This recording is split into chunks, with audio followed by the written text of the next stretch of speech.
We're Hello, live. what's going on, ladies and gentlemen? Welcome to tonight's episode of the Running Gun Podcast. This is season 5, episode 2. I'm JPeeps. And I'm Ace, and we're running late, but it's all right. We had stuff to take care of. Yeah, we sent an update out. That'll be okay and stuff. So, as you know, tonight we're gonna definitely hit on signing day. Who won? Who lost? Why it really doesn't matter what I just said about who won and who lost, because if realistically, hell, you can look at one particular team and be sure as to why winning signing day doesn't really matter. But yeah, we got all the good stuff for you too. Plus, a certain somebody retired today. Again. It was for good this time though. I think. I think so too. You can see in his face, he just looked. You're done. Oh, of course. Oh, whoops! Did not mean to do that. But yeah, of course. So like you just knew, and plus it was time. But yeah, we're gonna talk about all that tonight. So as always, Ace tells you always be a friend, tell a friend. Be sure to Like, leave share, a subscribe. yes, like, share, and subscribe as well. Do all that fun stuff. So yeah, What else we got? we got about My, 30. my mentions on Twitter were way too busy today. It was busy. So who did you upset today? Uh, Magic fan, Pelican fans, Saints fans. I surprisingly didn't upset no Bucks fans. I was nice to Tom today. Wow, so you've been a menace like AB all day today, baby. Pretty much, yeah. He's been a menace. I Just was like trying to fix all their franchises, but they didn't want the help, so whatever. wow. Speaking of franchises, 2 franchises got new coaches, but we're going to talk about that here soon. We'll talk about that after we talk about the signing day and goodies like that. Yes. Intros next. Don't go anywhere.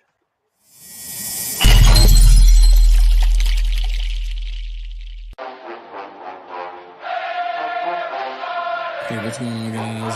This is JP. This is the Bug. This is JC. This is Flash. This is Jimi Hendrix. And you are listening to And you are listening to And you're listening to And you're listening to the Run and Gun Podcast.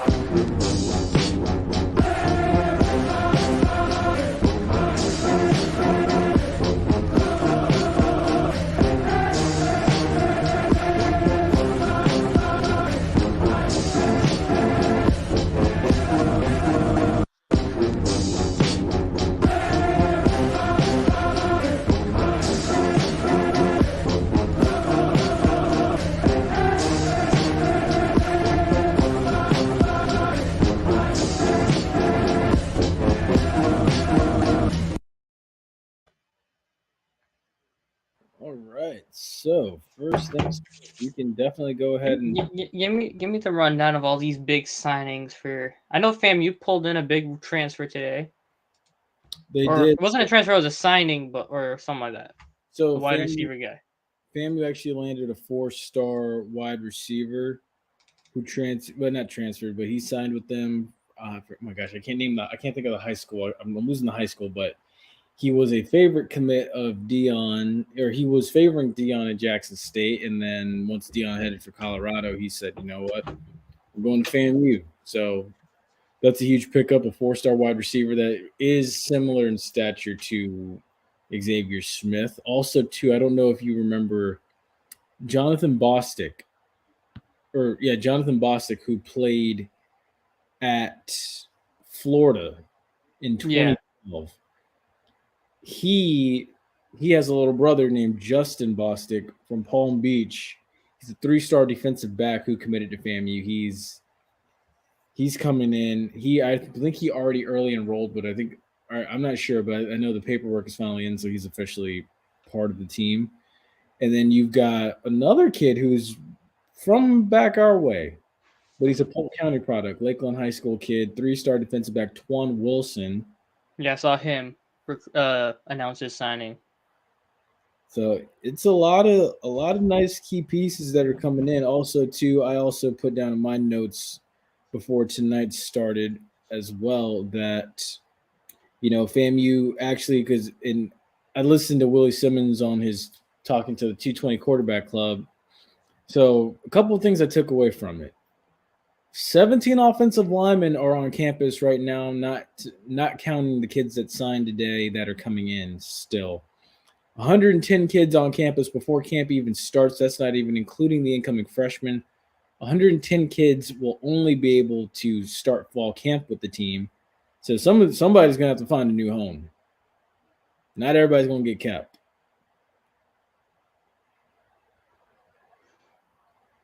So yeah.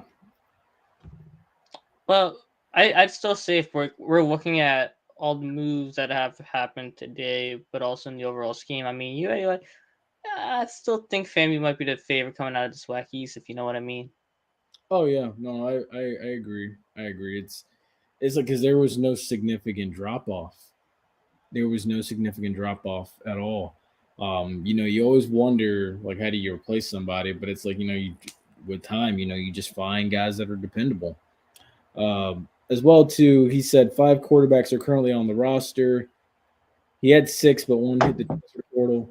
Wide receiver room is still loaded despite losing Xavier Smith. 9 running backs on roster.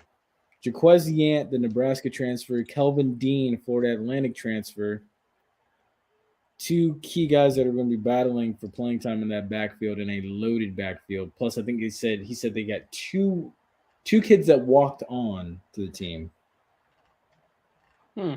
And also too an edge rusher from Southeast Louisiana, who is the successor to Isaiah Land, and a new punter who statistically has more net yards than Chris Fadul, from what I found out today.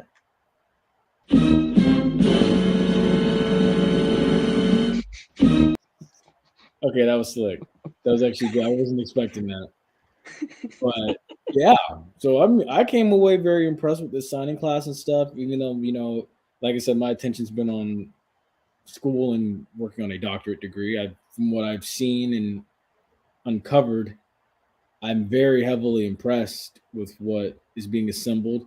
And then Willie Simmons provided some insight to the fact that next year in 2023 will be a jump for Jeremy Musa because if and I know you didn't see it, but Ryan Stanley's progression from 2018 to 2019 under Willie Simmons was huge. So I'm curious now. It's like you get someone like Jeremy Musa from 2022 to now. How big of a leap can he make? So So, are they using the nickname Moose is Loose yet for Jeremy Musa? I don't remember hearing it. they are still using it, I believe, but I don't think. I think it's because it's the off season. Nobody's really saying it. Okay. So he's gonna be loose next season. Yes, hopefully the Moose can get loose next season. And then, go ahead. Go ahead. No, I was gonna look at the Senior Bowl, but we'll get into that later. Oh, so I was just gonna say, what can we expect from FAMU's 2023 schedule? So that also came out, and it goes as. Let me find it actually real quick. It goes as follows. So, by the way, leave a comment too in the comment section on YouTube if you're watching. And September. if you're on Twitter, you have to head over to YouTube. So click either my avatar picture or Penalty Talks picture and click the link in there, and then come to the YouTube channel and leave your comments if you're watching on that. Because for some reason, StreamYard and Twitter have like a falling out or something. I don't know what's up with that, but the comment section doesn't work anymore. So you gotta head over to YouTube if you're on Twitter. All right, continue now. All right, so as it works out, September 3rd, down in Miami, Jackson State. That's actually going to be Jackson State's second game. They play South Carolina State week 0 in Atlanta for the MEAC SWAC Challenge. September 9th. You're playing South Carolina State to start off the year this time? Yeah. Interesting. See, here he go. Here he go. Year ain't even started yet. Here you go. But September 9th, they come to Tampa to play USF. Very winnable game because we don't even know what USF's going to look like, honestly. I know a lot of people saying, well, it's FBS and everything like that. Dude, USF first year under new head coaches is not the sexiest thing. and it's not Mhm. Dion coming out of that tunnel to help USF out. So I really don't have my hopes up, even with new members and an easier American now for USF to navigate. I still don't have high hopes. I'm just gonna. I know you don't either. I know you don't. No, no, I do not. No, I do not have Neither. much high hopes at all. Hmm. And then we get to the third game that almost everybody's up got their. Well, I need to be nice when I say this. You know what the hell? Mm. The third game that everybody's got their panties in a bunch about is the West Florida game. And honestly, look, I get it. This was a huge thing last week. It's like, why are we playing this game? We have everything to lose and everything to gain. First of all, look, if you win the first one, if you beat Jackson State, you put yourself in the driver's seat for the SWAC title to at least Mhm. host the SWAC championship and represent the East. So really, if you win week one, who the hell cares? Ace, do you care? You Nope. care if West Florida if they win the first game? Nope. I didn't even know West Florida existed until like 2018, so I really don't care. Okay, no, my bad. I think they came into existence when I was in high school. So yeah, because I remember I knew some people that were talking it up, trying to like hype it up and stuff. But now it's actually a pretty big deal to go there. Yeah, But now it is, but like back then, it's still relatively new. I mean, I don't see what all this like worrying is about. You know what I mean? they're actually a pretty good ball club. They're a pretty good ball club. No, no, no. It's not like I mean like they're gonna be like it's like a low competition. I'm just saying like why is everybody making this such a big deal? It's just a game They're making it a on the big deal schedule. because they're saying I guess this is the belief that some probably are. It's okay to be afraid or doubtful at this point. This is the off season. Everybody, this is talking season. Some people may not feel that the Orange Blossom Classic is a guaranteed win this year. Some people may feel West Florida is an embarrassment. Of that would be an embarrassing loss for the swag. It's for me. It's just like me personally, I could care less. Like even if it's a school for the blind, go out there and just kick the shit out of them. I really Exactly. thank I don't you. know what Like all this like is all about. I Just know. go and handle your business. Thank you. Thank you. Look, But yeah, like I said, you win week one, and if you even pull off the upset week two, who cares?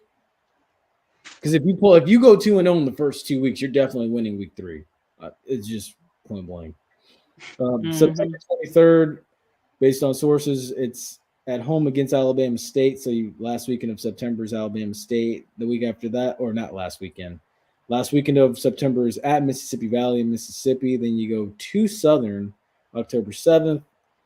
We don't know yet what's happening. All I care about is beating Jackson State and winning the SWAC championship. And so exactly, as it should be. That's realistically all of us care about. I see it. 4 trophies you got to go get. Orange Blossom Classic, Florida Classic trophy, which I think you might win that by 50. Uh, SWAC championship. I'm sorry.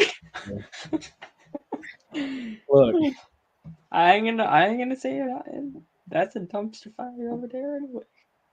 but yeah, so Southern October 7th. I don't know what's going on the 14th yet. October 21st, because the schedule came out, you go to Texas Southern for the first time since the late 50s. Homecoming is October 28th against Prairie View. November 4th, you go to Huntsville to play Alabama A&M, who won't be the same as they were the last 2 years, in my opinion. And then November 11th, it's rumored they're still trying to find an opponent for that. And then you got the Florida Classic that I think you're going to win by 50 on the 18th. And then the SWAC Championship December 2nd. And I'm not too sure when the Celebration Bowl is. But yeah. So it's a winnable, it's a doable track. It's really I'd say probably 9-1. Like I give them. It's gonna be either between the USF game or the Jackson State game. It's probably the one they drop if they start out slow. yeah. But this year, it's not like they have an entire different. Like there's not a different quarterback starting. You don't have. Hopefully, they don't have the ineligible situation going on again Yeah. because of the North Carolina game. and Jackson State. They got some guys back, but they didn't practice enough, and you could see they were still kind of rusty. But whatever on that. So as long as they don't have to deal with all that stuff, you expect them maybe have one trap game here or there. If they go 2-0 to start, I see 9-1. I don't see undefeated, but 9-1, 9-2, doable. Oh yeah, definitely. And even if you do lose, say, if we're talking Celebration Bowl, if you do lose to USF, it keeps things in perspective. The goal is still Mm-hmm. going to win. It will keep them honest throughout the season. Yes, yes. Now the other thing too is I don't know how many of y'all have seen the clips from the Senior Bowl, the Reese Senior Bowl, which is actually going to be played this weekend. I believe it starts at 2:30 this year on Saturday. Isaiah Land has been holding his own. He got done dirty, I think. Isaiah got done dirty this week. Today. They put out a video of him versus the Georgia offensive lineman who's gonna Mhm. go in the first 2 rounds. Yeah, Yeah, that was a mismatch. I didn't see it, but I did see. He got shoved to the ground and all that. But I think that was just he took a bad angle on the attempt. Mhm. But that was about it. Otherwise, I've been hearing pretty good stuff. They say 5th round most likely. So, Possibility, I would agree. And then you also had Jackson State's linebacker Aubrey Miller, who was also turning heads and stuff. I would keep an eye on him just because you're seeing the success Houston's having in Detroit, and they Hmm. got him in a later round deal. You might see someone's like, hey, but Dion has a couple guys back there. You seen Houston contribute? Maybe we get something out of Miller. Hmm. The And other he kid, might draw. He might come up 5th round too, but I expect Land will go before him though. oh yeah, and the other one too is actually being slept on. He met with Bill Belichick this week. Actually, is I think his name's Dallas Daniels, who's the wide receiver for Jackson State. Yeah, I He's heard of him. he was I forget. I think it's the Shrine Bowl that he was at. He's in the Shrine Bowl right now. Yeah. Okay. Let's see. I'm not impressed with only 3 home games. That's going to make it a challenge. But you got to embrace the road warrior mentality. It's well, honestly, I hate to say it, but it was inevitable. It was coming because when you're blessed for 3 straight years with multiple, like what was it, 5 to 6 home games for like 3 straight years, it was due to happen, unfortunately. Plus, you have 2 neutral site games. So technically, you got 5 games in Florida, but they're not in Bragg. But I understand though. So it's like, Well, generally too, if there's a lot of FAMU games, that means there's probably going to be more FSU road games. But if there's more FSU home games, he might have less FAMU home games. so the beautiful thing about that too is I'm glad you said that. Florida State, and this is why I actually want to talk about They Florida. got the best game of the week of Labor Day weekend. They do. They do. And I'm glad you said Florida State's schedule because you We'll have talk about that in that college football. Bumper eggs. Talking about that in college football. yes, we will. Hold But on, that you gotta keep the people entertained. You gotta hold them on it. I got you. But for now, I mean, I guess we covered everything in this part. Um, I guess we just go ahead and transition over. Okay. Yeah. But Can we actually, just no. do college football first, and then we just wrap it up with the NFL? Yeah, that's what I was thinking. Let's go into the FSU stuff. Yeah, let's because you beat me to it. But yeah, so I'm actually glad you said that about Florida State's schedule and how it approximates with FAMU's homecoming. So for once, for the first, well, for not for the first time, but like unlike last year, you have a situation this year where Florida State will be on the road. Forget against who, but October 28th, they're on the road, and FAMU will be at home, so they'll have Tallahassee to themselves. There won't be any excessive traffic really getting into and out of Tallahassee. So FAMU will have Prairie View all to themselves that weekend. Florida State, I think, is playing Boston College or who was it? Boston College or I think Duke that weekend. So I'm not sure. Actually, you know what? Let me go ahead and pull this up. I'm being very lazy right now. But I came away very impressed with looking at their schedule and stuff. I'm like you. I think the opening weekend is shaping up to be very good for Florida State. Okay, so Florida State plays Wake Forest that weekend on the 28th. But week 1 against LSU, that is the best game of opening weekend. That's gonna be I expect that. Well, yeah, I don't think if LSU is gonna have that slow of a start as it did this year, where they had a new coaching staff and everything. It took them a minute to click. But I still think it's gonna be as good as the first one last year. Oh, it will be. It will be. Because Florida State's. Hey, the man back. I feel like He's y'all bring back. butter college football, but y'all ended the show season before college football season. I was sick. Oh, I love how you changed his picture. No, it's the same one, the same drunk. This is the same drum. Yeah, I know, but it's the same picture. Oh, okay. I got you. No, but he's saying how we ended the college football season before. Did we dip before the HBCU championship? We did. We did before rivalry week. Yo, man, we had our finals to deal with.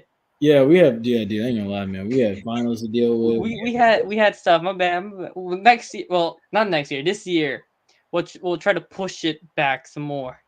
Yeah, dude, we had. But Yeah, we gotta figure out how life's gonna take us though. At this point, yeah. We had exams. We had board exams. Like we had some stuff to deal with, man. But that's why we came back so late too. Somebody had to deal with his board exams.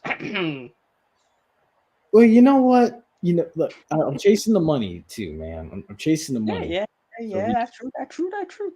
so we can provide for all of this. We in university, sir. We gotta take care of that stuff first. Sadly. Yeah, you're good, man. You're good, man. Don't worry. I had a nice thing of Crown We got Royal. you in the chat drunk. Yep. But yeah, it's like I don't know.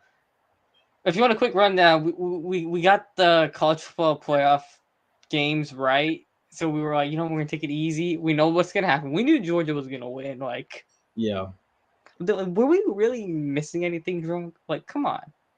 To be honest with you, like I said it last week. Oh yeah, you know it, What Ash. was it kind of? You know it, man. But yeah, to answer Drunk's court, like, dude, I just knew, like, when TCU came out with that 3-man front, and people kept asking me, like, are you sure Georgia's gonna be able to handle this? I was like, they got it. Don't But worry. let me tell you something interesting. So remember how I told you I pissed off a lot of people today, right? Twitter Yeah. was so busy. So I was asking one of the Saints reporters, so what would it take to get up into the top 10, right? Like if 3 firsts and a couple seconds would be enough to get up there, because that's what they were willing to give up for Mr. Man up in Cleveland, Deshaun Cosby, right?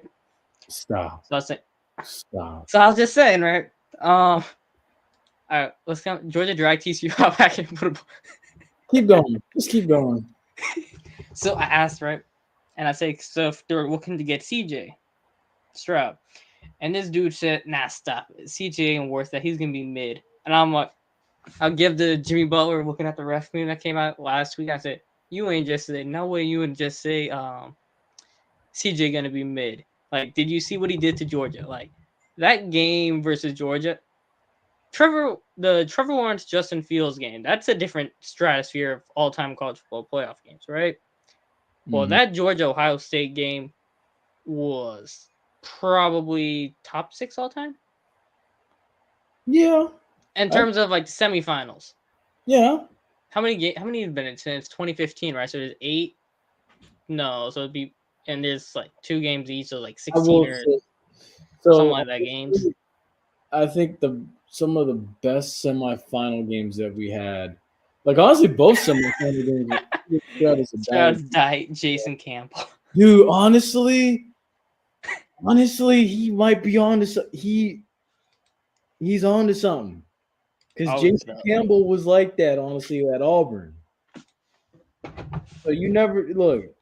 This is possible. I think Drunk knows how I feel about Ohio State quarterbacks. Nah, you ain't just say he died, Jason. Dang. That's Dang. what. Hey, so Drunk, let me ask you. I probably asked you this last month and I forgot. But what do you think about Bryce Young probably being 5'8", 190? Because in some of them photos, he looks like he's 5'8". I'm rooting for him. I will say that. I'm rooting I for him. rooted for him, but I'm surprised in his career they never gave him the Messi solution. Like when he was young, and they figured out he was gonna be him.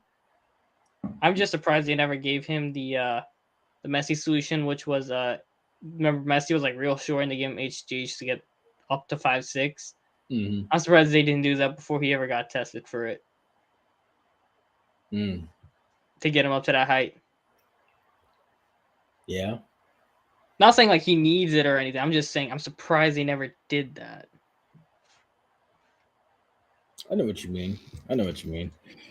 Ugh, He got the right mind and he's got the best arm. It's just the size is what I feel is like. That's what my thing with Chicago is, right? I'm saying he is a better. I will say he's a better passer than what Fields is right now. mhm. But I'm like, why is Chicago saying they're gonna make Fields the franchise guy and trade the number 1 pick in February? I really hope they don't do That something unless like that. I hope they do take Young. They need to take Young, but like I think Fields will be good, but no one's gonna give you what you want for to take Young. It's weird. I think I saw someone from Pro Football Talk or something from some. It was something NBC affiliated where they had. I think it was I think they had the Bears or the Texans or somebody taking both Stroud and Young in the first round. It was a top tier analyst that said this. Well, they both should go first round, But he but said they had I both have going to the same team. in the first round. Yeah, some I forget who it was from NBC that did that though. But how is that even possible? How do you go to the same team? It's possible. It's possible if you don't have if you Bears don't have 2 firsts, so unless it's like Seattle or Detroit let me or see. Houston, Let's see. Let me happy National Signing Day or Ashton and yeah. We hope everybody's team got better. Well, they should all get better, but you can't react and say like someone's like top of tier now because of that. Because half the time these guys don't even play their first year. Thing with Bryce Young is nice, but is he trade Fields nice? No, especially when I got holes all over the field. My thing is, if you trade Young, you're probably gonna get a lot of picks. But like if you trade out of Young, you have a lot of picks for Fields. But then are you sure like all right, if Fields going to take the next step with that, is he going to do to Jalen Hurts? Which he probably can, but is the same team that who traded a second round pick for Chase Claypool, the same front office you want to trust to build around Justin Fields? That's like the question mark. At this point, I guess we're kind of talking college football and NFL at the same time, so I don't know if I should change it or not. I mean, But honestly, you're it's referring. draft, so I mean, it's pretty college football still. It is. I'm trying to But find. yeah, so like they traded essentially a first round pick for Chase Claypool. Chase Claypool hasn't shown anything worth being traded for that, which makes me hesitant to believe that if you trade Bryce Young, like the first overall pick for the picks that you would need to build around Fields, do you trust the Chicago Bears organization to make the right personnel decisions to build around Fields? That's my only thing with that. Like they'll have too many picks and they'll get trigger happy and they'll make some really dumb decisions and it'll look even worse if they blow it. Oh, okay. That wasn't a reliable source. That's why. Interesting. But yeah, no. See, yeah, my take of the whole thing is, I I think it feel would make more sense. Oh, I'm just saying one more thing. I think it would make more sense to see what the Bears do after free agency. Because remember, free agency is before draft, so you'll see what direction. Because like the best wide receiver at free agency right now is Juju. I'd say Odell. Oh, that ain't going to Chicago. Yeah, that's true too.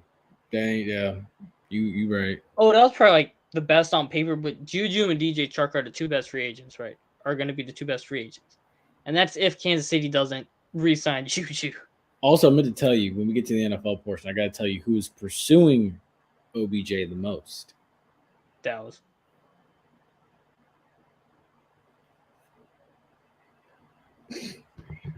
But Yeah, back to college. So, like, if Chicago busts in free agency, right? Then what do you do? Because your whole purpose was to build around Fields, but you busted in free agency. You still don't have an offensive line. Even with the picks you get for Young, you're still not going to have enough to like fix the offensive line enough to protect him because of Fields' play style. You're going to be burning through his best years, and he still has, I want to say, 3 years on his contract. And that's before you got to pay him. And if he does hit you and you don't fix that roster, you're going to be. That's what I'm saying, Drunk. I would have just said this. They traded a first round pick for Chase Claypool this year. he said, That's why I don't trust trash. Yeah, so do you trust the Bears to do it properly? No, I don't. I don't. Which is why I say you take Young. You have the full 5 years for the rebuild, not 3. And you can properly reload everything up. Because if you trade Fields, you're probably going to get a first. So it's not like you're not going to get a first back for him. So it's just a matter of, well, do you want the better passer who will probably last longer in the league if he doesn't have an offensive line? Or Fields who won't last as long if he doesn't have an offensive line? That's just all I say for it.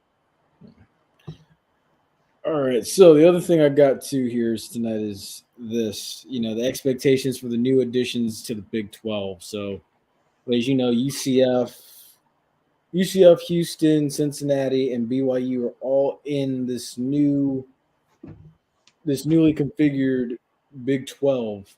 So running down through UCF's schedule for this year, they got to go to Oklahoma, the Palace on the Prairie. They get Oklahoma State at home. They got to play Texas Tech. They end the season with a familiar foe in Houston. Oh, and by the way, they also got to play Baylor in a rematch from the 2013 or 2014 Fiesta Bowl. So, got to go way back. That wasn't Sean Oakman Baylor, was it? He was on the team because the next year that Baylor team in the 2015 Cotton Bowl they played Michigan State. So he was on the team, but he wasn't like the big guy on the team. Sean Oakman. He wasn't like the picture Sean Oakman. He probably was, but we just didn't pay attention to him. Yeah, so it's gonna be pretty interesting. I'm curious how it goes. November 11th as of now we are going to try to work out some things to be in the bounce house November 11th. Nothing set in stone yet, but we're working on that. And then you have for Oklahoma State the last game in the Bedlam series on November 4th at home. Big 12 is one step above the Pac 12, whatever number not. Okay, so I think he's trying to say the Big 12 is one step above it, the Pac 12, which I agree. Yeah.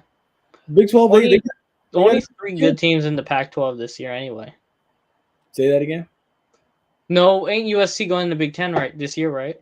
No. This is their last year in the Pac-12. This is their last year. Yes, and there's only 3 like yeah, they're like the competition levels aren't that good in the Pac-12. Well, surprisingly, because you'd think California is like a athlete factory, which it is, but you're like surprisingly the West Coast isn't very good in sports for some reason. They only got Washington, Utah, and USC, who are the only real dangerous ones. I mean, Oregon maybe with Bo Nix coming back, but like if you put them against a Big 12 team, do you think they hold their own against a Big 12 team? Probably not. No. I mean, see, here's the thing. Like USC, to me, honestly, I know some people have differing opinions. This season they proved to me like late down the stretch they just weren't physical enough in big games, and they just couldn't close the deal.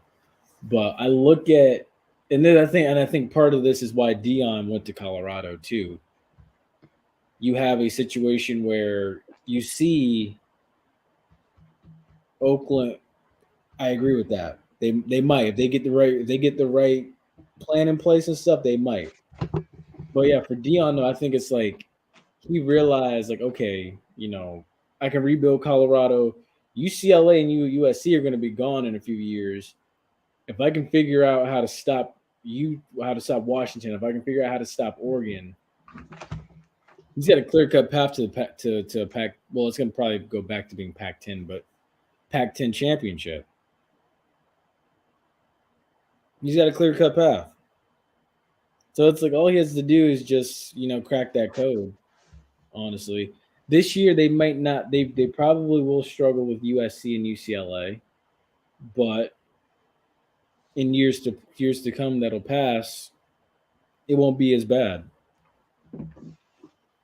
It won't be because you have the two top dogs in LA that are getting better are going to be gone. So Dion gonna be running the Pac-12. I think who? Dion gonna be running the Pac-12. If he can figure out a way to get past Washington in the long run, if he not this year, I don't think he will run it this year, but I think by next year, once USC loses, and I want to see who Washington replaces Penix with before I go and say Washington gonna give him trouble. that part, and I need to see who Oregon replaces Bo Nix with. Yeah, that too. So as of now, it's like, and then honestly too, you never know. Like Shiloh could not Shiloh, but well, him too, but Shador could come out. I wonder how much does the conference matter in recruits choosing schools outside of the SEC. Honestly, conference prestige I think does matter. It plays a significant role because like if you look at it, it's like the SEC players when they come out. That's actually funny. This is funny because remember, Walmart bought the Broncos. Did they really? Oh my god! Walmart families what bought the Broncos. Oh my god! Oh. But I know what he means because like they run to that abandoned Walmart that ain't been popular since the 90s. So he got a point. You should have said abandoned Sears. No, an abandoned Radio Shack. I don't even know if Radio Shack's a thing anymore, or Best Buy. Not Best Buy. Blockbuster.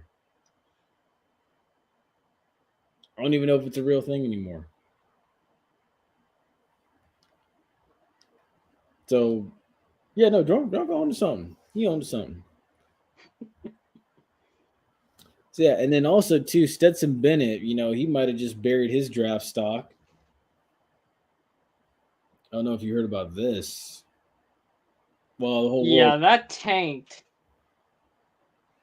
I had hopes for him. He might go probably 5th round.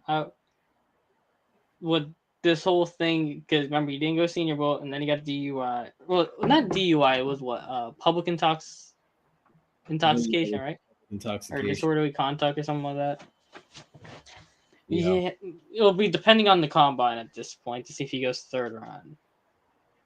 But the guys coming out of the I feel these other Power 5 programs should take notes from the SEC and developing players. With the SEC, they focus a lot in the trenches. That's why they're just so much better than everybody. The talent and the development in the trenches. I could take notes from SEC developing players. They should, but it's it's a different level of week to week play down here and stuff. It's just the heat builds them differently. The heat and the humidity builds them different. The heat and the humidity matter as much as we want to talk about altitude and stuff out west and in like the hills and stuff. But like, it's just the attention to details and everything like that. Like you're seeing it with Kirby Smart. You've seen it with Nick Saban. It's just all that factored into one really. And the difference is the offensive lineman and the ability to play for 4 quarters. So, it's just until the other conferences figure that out, I don't see nothing changing, honestly. And then it's like Texas and Oklahoma's going into the SEC this year, right? Next year. Well, no. It was only the Big 12 had the realignment this year? 2025. The Big 12 brought in 4 new teams this year, But come 2025, so next year 2024 will be the last years of Oklahoma and Texas. Stetson Bennett played 10 years because he knew he would be lucky to get one NFL check. Let the man get wasted. Man, this man gonna be in Athens as a sales accountant or a sales guy or an accountant in Athens, like in 2 years.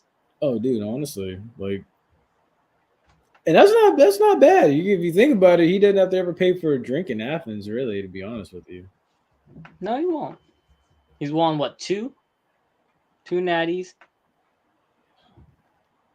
It's funny they all said play JT Daniels, and then Stetson Bennett comes and won't give up the job.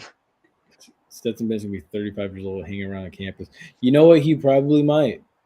He likely will. Yeah, the Stetson Bennett has two career paths. He's never gonna make it to the NFL, or he's the next Tom Brady. There's no in between with him. Am I wrong? Nah, you're not wrong. And it's most likely the first one. It ain't gonna be the second one.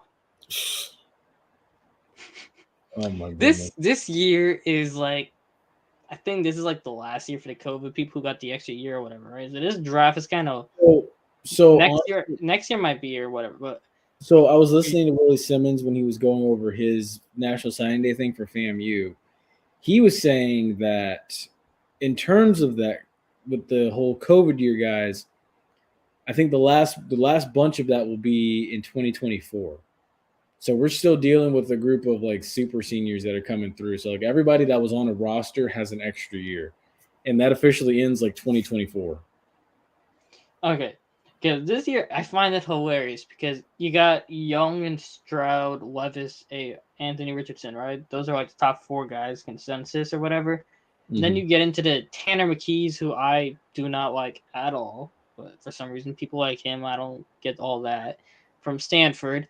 But then you come into the realm of 25-year-old Hendon Hooker, 25-year-old Stetson Bennett, 24-year-old Jaron Hall.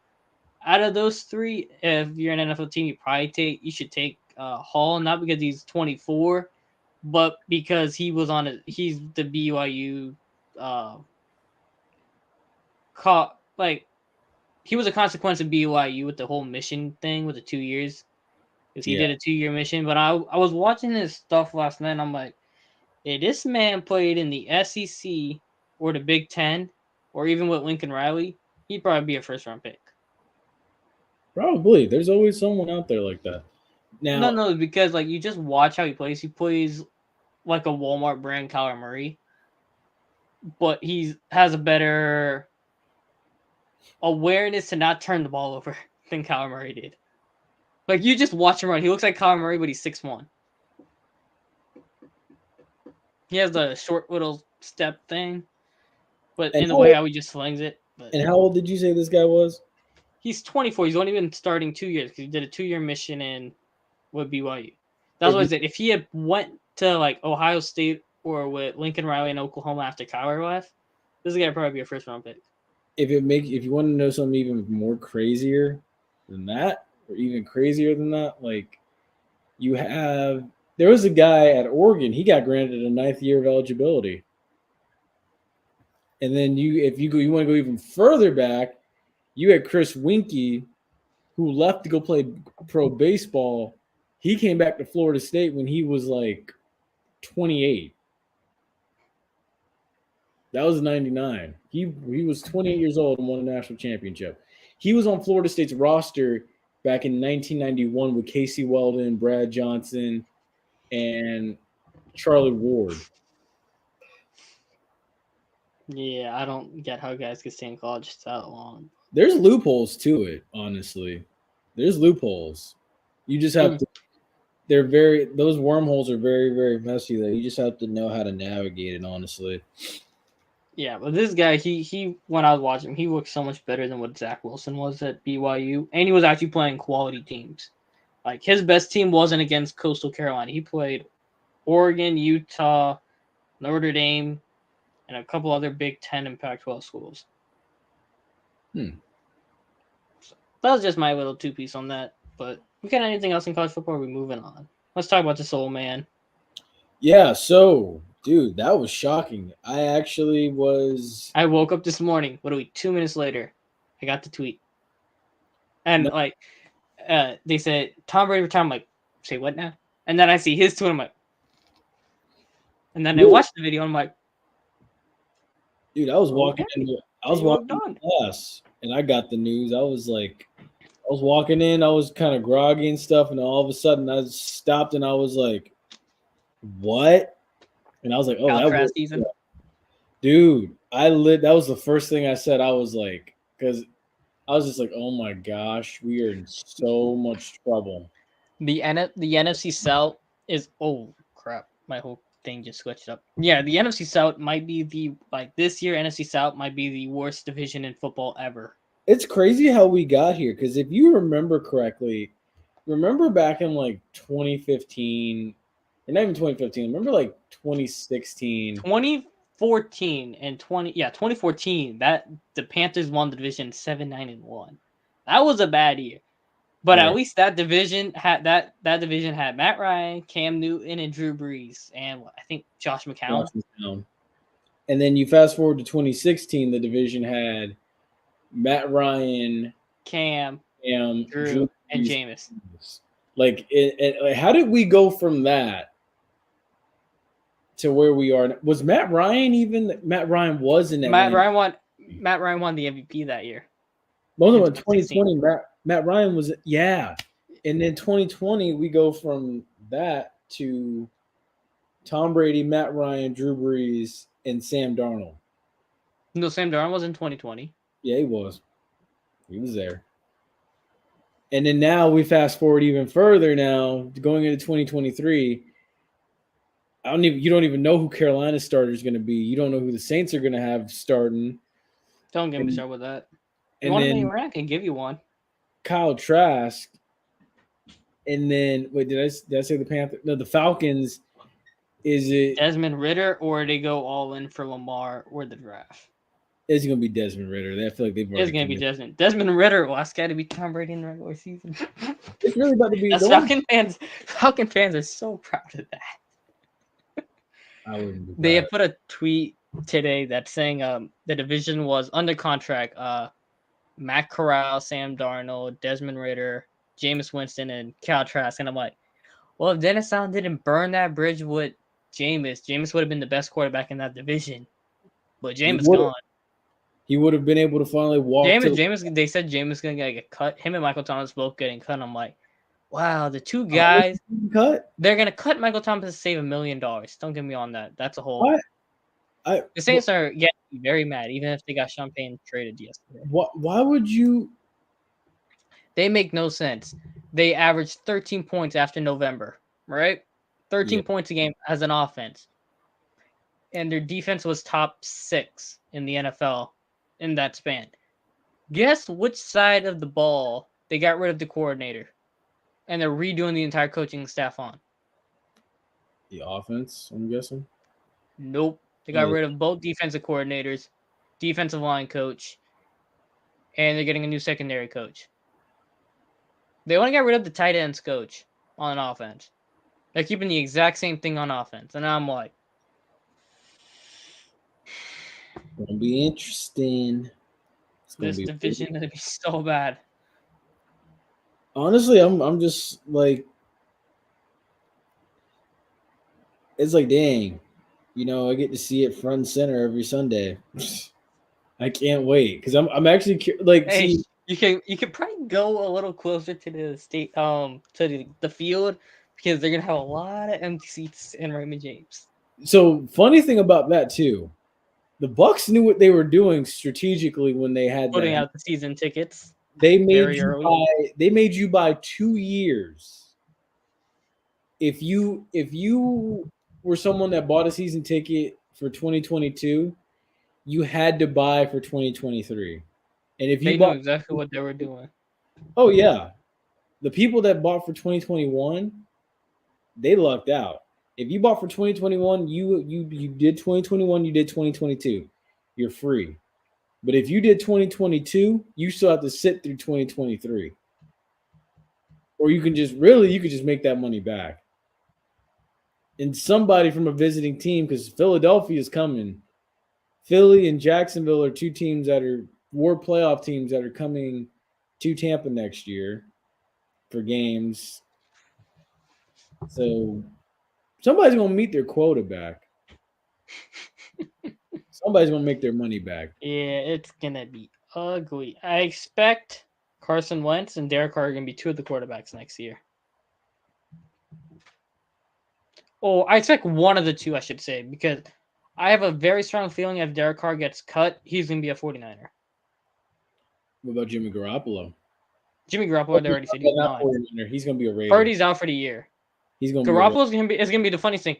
Garoppolo's gonna be a Raider, and Carr's gonna be a 49er next year. I just have a feeling that's what's gonna happen because the 49ers lost the game against the Eagles because they didn't have a quarterback. Of course. The best quarterback who's like a play now guy is Derek Carr. So I mean, I know Derek Carr said he wants to get traded, so it like the optics won't look bad, but just get cut and go to San Francisco because Trey Lance is probably not going to be it in San Francisco. He's not. He can. They're probably going to get it. They'll probably trade him for a third, which means Trey Lance is probably going to be one of the three quarterbacks in the new quarterbacks in the South.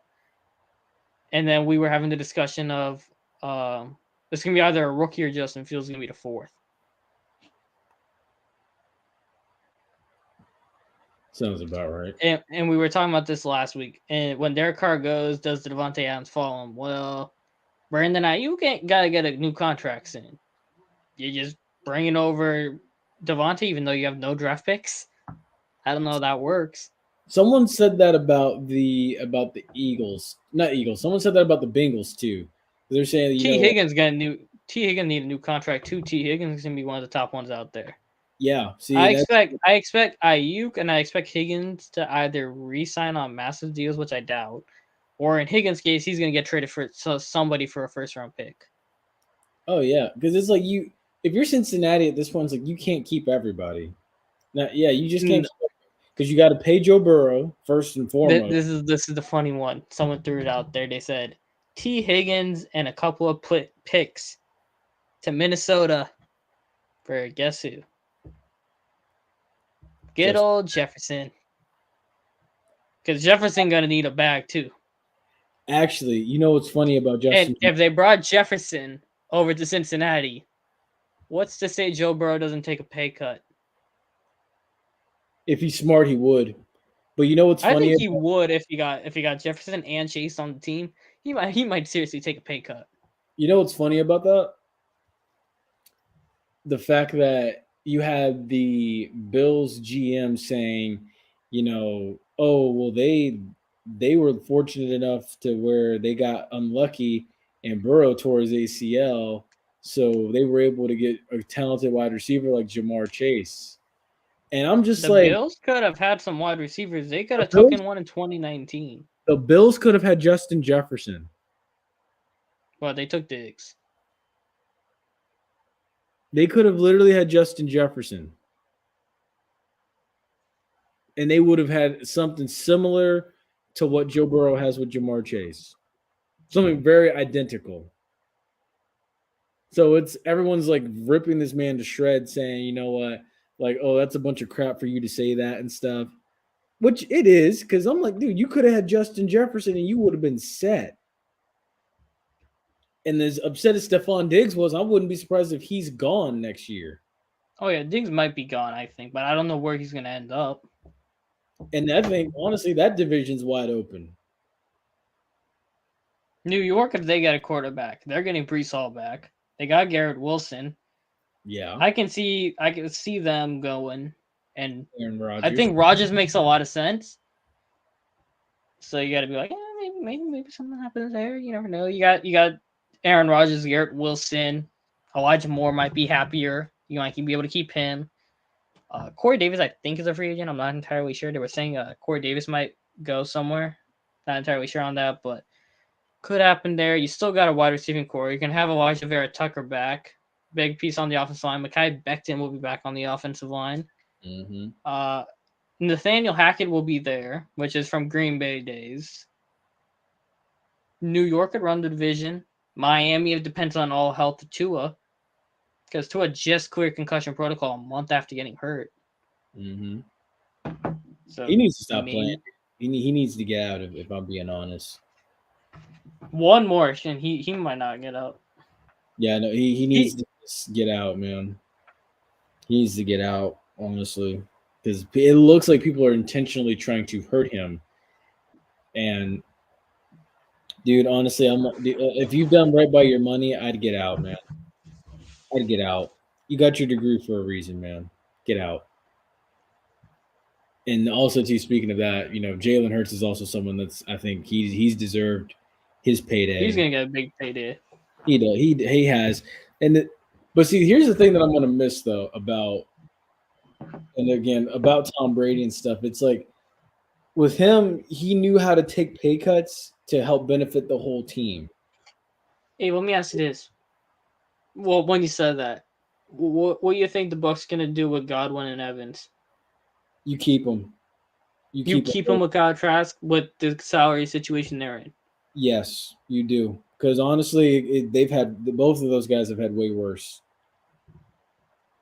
You got to True too. those guys. But Godwin has what 2 years left on his deal, or it was like it was structured to be a 2-year, I thought it was and he had a dead year. I thought it was structured to be a 3-year, but I mean, because some of them contracts they say is like 3 or 4 years, and it's really only like a 2-year deal with like the dead years. That's what I want to know. because my thing, I'm like, look, if both of those guys were able to shine with someone like Ryan Fitzpatrick throwing them the ball, they could probably shine with Kyle Trask throwing them the ball. So if somebody offered you a first each, Mike Evans is a buck for life. He's a buck for life. Chris Godwin, all I right. think, even if that presented itself, I don't know. I can't go inside the mind of Jason Light to say he would do it because I think he loves Chris Godwin equally too. Like he did everything in his power to bring him back. I think that, and honestly, I think that's a question for Stank too. That's a good question to ask Stank. All right. But yeah, right now it's like definitely not Mike Evans. But all right, you want to talk about D'Amico Ryan? Shout out D'Amico Ryan's getting a 6-year deal with the Texans, considering they fired 2 African American coaches literally last 2 years. It's actually interesting that happened. You know what? They better do right by him and honor every single second of that 6-year deal. Mm-hmm.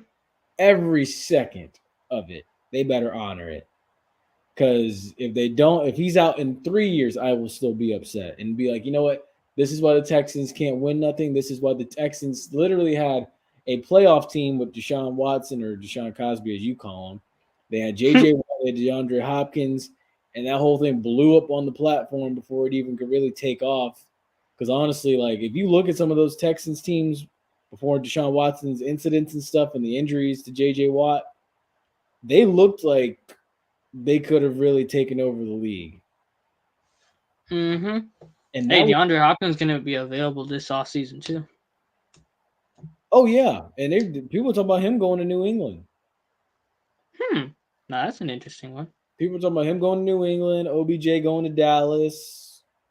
So there's going to be a lot of movement this offseason. I'm interested to see what happens, and I'm curious to see what's going to happen with Dak because Kellen Moore's gone, so he's got to get used to a new offensive coordinator. But they've been saying Mike McCarthy's going to be calling the plays. Yeah, that just like I wonder if Dan Quinn's staying in Dallas so he can get the job. Would Jerry do it though? Do you trust Maybe. Jerry? Do you trust Jerry?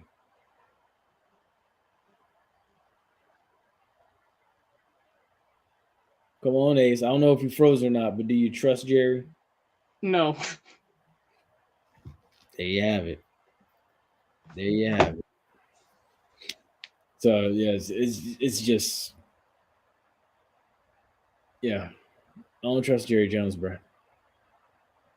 I don't trust him. Because I felt like if the Cowboys would have had a Odell Beckham, they could have probably gotten past San Francisco.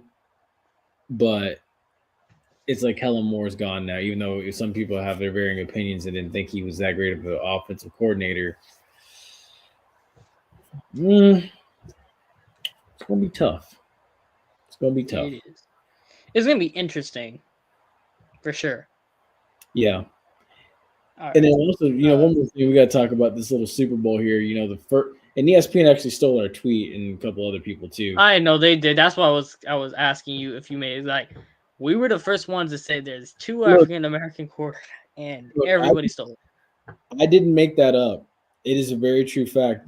After the African American quarterback is 3-6 in Super Bowls. The Oh, three it's gonna wins, be 4-7 because yeah, you have one win and one lose. yeah. So after going into this game, it's they're 3-6 coming out of next weekend. It'll be 4-7. So of course the three wins are Mahomes, Doug Williams, and Russell Wilson. And then the six losses are Mahomes, Russell Wilson, Donovan McNabb, Cam Newton. Oh my goodness, there was a couple others. Colin Kaepernick, and there was another one. I'm thinking of the sixth. I can't think of it. I can't think of it right now. Oh, Steve McNair. Steve McNair. That's the sixth one. So yeah. And then after this weekend, it'll be 4-7. So either Jalen Hurts or Mahomes will take home a win, and someone's going home with a loss. Given what we saw against Cincinnati, I would not be surprised if it's Mahomes. That's why I asked this one. If he has two legs, I think I'm gonna take Kansas City. But if he has one leg and he's like Stoke and Gimpity, I might take Philadelphia. It's all going to come down to that injury report for me. I'm like you, dude. If he's gimping around and still unsure of himself come game day or come game week within 3 days of the game, I got to go with the Eagles. I'd have to go with the Eagles. I really do. All right. Yeah, let's swing on over to hot topics. I got to talk about this, man. I don't know if you saw it, the Redeem Team documentary on Netflix. I watched it for the first time last night. No, I did not watch it. Actually, no, not last night. I watched it for the first time Monday. Yeah, Monday. Wait, golly, what was that? Yeah, I watched it for the first time, not last night, because last night was Tuesday night. I watched it for the first time Monday night. So, dude, it was pretty good, man. It basically talked about, Team USA's dominance in basketball and stuff from 1936 to 1984. They got screwed in one game against the Soviet Union, literally screwed. And then it talked about basically how 2004 went in Greece and stuff, and then how 2008 was supposed to go and what their plans were, the build up to it and stuff. Kobe basically was the deciding factor in it, and like their mental preparation going into that game and stuff. I didn't know that they went through all of that. So like the United States now has a designated national team. The guy that owned not the 76ers, the guy that owned the Phoenix Suns, he purchased Team USA, put it under a new title of the US men's national basketball team, and now it is what you see today. So they're not sending college players or NBA players. What they're doing now is they're basically accumulating the talent that they see best to fit, and sprinkling in a few college players that are top tier guys and rolling out with it like that. But it's a very good documentary. Actually, I really urge you to watch it. It kind of, if you want to, it kind of to me showed Kobe had an influence on a lot of those younger guys, like LeBron when he was younger, Dwayne Wade, Carmelo. Because honestly, a lot of those guys, they said themselves, they were like, dude, we went out to go to a nightclub in Vegas. We came back at 5 a.m. Kobe's coming down the elevator in basketball gear, ready to go work out. We're going up to go crash and go to sleep. Mm-hmm. It just tells you the difference. So I'm like, okay, so that's where the motivating factor was and where it came from. And honestly, and I know people have varying opinions, but this is why I say Kobe and Jordan were cut from a different cloth than LeBron and a lot of these new age guys. Mm-hmm. Can't say certain things on that, but it's a different type of game. Like they say LeBron would have been even better in that era. I'm like, It was a LeBron got so upset over a non-foul call, a ticky-tack foul call on a simple drive, where he just got his arm bumped, and you saw how he reacted. yeah, he did. He reacted like You think he played the Bad Boy Pistons? Not the Bad Boy Pistons, but the '90 Pistons. Were those Bad Boys was '04, wasn't it? no. Bad Boys was in the 80s. It was 88, 89. No, it was 89, 90. Yeah, that's what I was like. I'm like the '91. Never mind all that. You know what I mean? If they put the '90s Piston, you think LeBron would be able to say, "Oh, Joel Embiid is the biggest one." I don't think he would survive a minute in that era. I was No, watching him play the Magic. Every call, every bump he gets, he goes, wah, wah, wah, wah. I need my foul. well, we got a comment. Oh, here we go. Oh, wait, you got it, I got it. Who got it? You got it? How much you got it? You can It's for do you. it. It's for you anyway. Peeps, you're Kyle Trask as your quarterback. No, I'm really not. I'm not. I don't have any expectations for him. I will say this though. If he comes in and he plays like garbage, then honestly, moving forward, he's out, and you get a new quarterback, and you get a top pick, and Todd Bowles is likely gone. But on the other end of the stick, it's it works out like this. It's like if he balls out, you're set for the next decade at quarterback, and Todd Bowles can just build his defense and let his offensive coordinator go to work. So it's like it's for me it's a win-win. So it's like my soul is already prepared. My soul is already prepared. Dude, I've been watching the Bucks since the late '90s. My soul is prepared for better or for worse. You should ask Ace who his quarterback's going to be.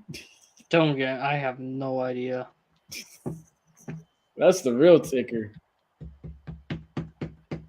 Don't do the Gators like that. I know you feel about Gator quarterback. Yeah, because none of them turned out to be good.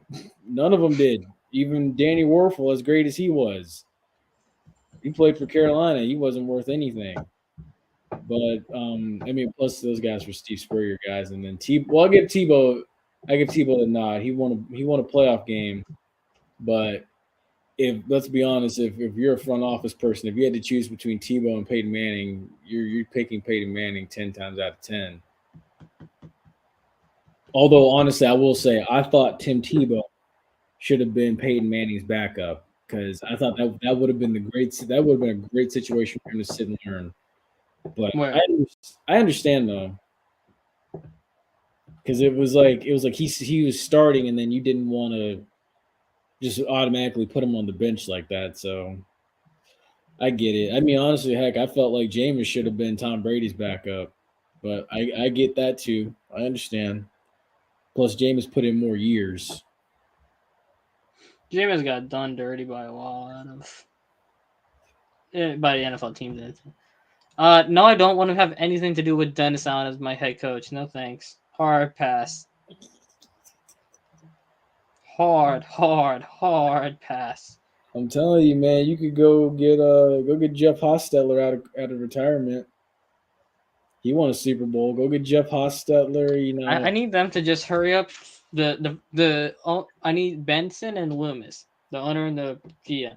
They need to go give up a good old call to good old boy Drew and say, hey, I need you to just be the quarterback coach this year and just make him I know they were like we talked all this bad stuff about McCown, but honestly, I swear to God, Drew Brees might be a better head coach than Dennis Allen You can't. and Pete Can't bring, Carmichael. look, you can't bring back Drew Brees because he's in Indiana trying to mentor those kids at Purdue.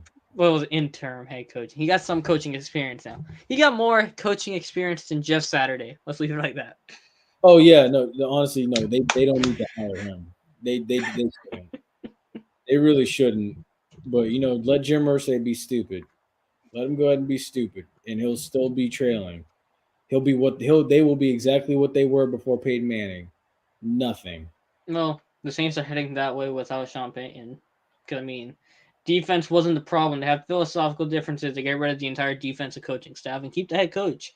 Head coach got everybody gone on that side of the ball, which he controls. But to keep all the garbage offense, but whatever. That's a dictator running that show over there. But I won't get into it all the way.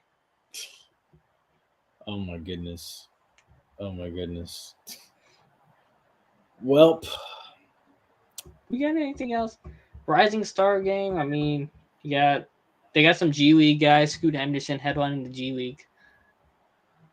But I mean, you got Paolo, you got Scotty, the two rookie of the years back to back. I'm assuming Paolo's gonna probably get it this year. Yeah. I mean, we'll figure it out. The Magic just lost to the Sixers, but yeah, they couldn't hit a shot for their life tonight. They just weren't on it. Oh well. Playing Timberwolves Friday. At least Markel beat the Sixers in one game. He was played there. Still won more than Ben Simmons. So. Well, folks, we hope you've enjoyed this episode as much as we've enjoyed bringing it to you. This was fun. Just long. This was. We uncovered a lot of stuff tonight. We got good comments from Ashton and Drunk. Shout out both of y'all. Yeah, really. That was awesome tonight. I feel like Drunk knows exactly when we're talking about college football. He comes in for that and then disappears. Oh, he plots it out. Yeah, it's the alcohol talking. I can't remember what he drinks. I think he said vodka. Cheap vodka or something like that. That might have been it. We got to put him on some Crown Royal, man. We got to get that Henny talk with Hendrix. Oh my God. I don't think anybody's up for that whole, morning conversation. It'll be like. But anyway, thanks for another episode, guys. Be a friend, tell a friend, like, share, subscribe. See you next week, Wednesday, same 8 o'clock. Hopefully, we'll try to make 8. See how it works out there. Still don't know about when the other podcast come back because we don't have a name, and Flash hasn't gave me a date he wants to do it yet. Speaking of dates and Flash, JPeeps, you got something you want to say? Look, we know the Valentine season's coming up. If you that are watching, or if you know anybody that's watching that is looking for a single bachelor, we are ready to pair you off. We need a bachelorette. Yeah, this is be the bachelorette. We're ready to pair you off on a date with Flash. And how many proceeds to go to charity? No, they don't. They go to the bill at the dinner. They have to go. Oh yeah, that works too. Dinner. So yeah, if y'all know anybody, we're pairing off. We're pairing off for this Valentine's Day holiday. We're gonna try to work to find something before the 14th.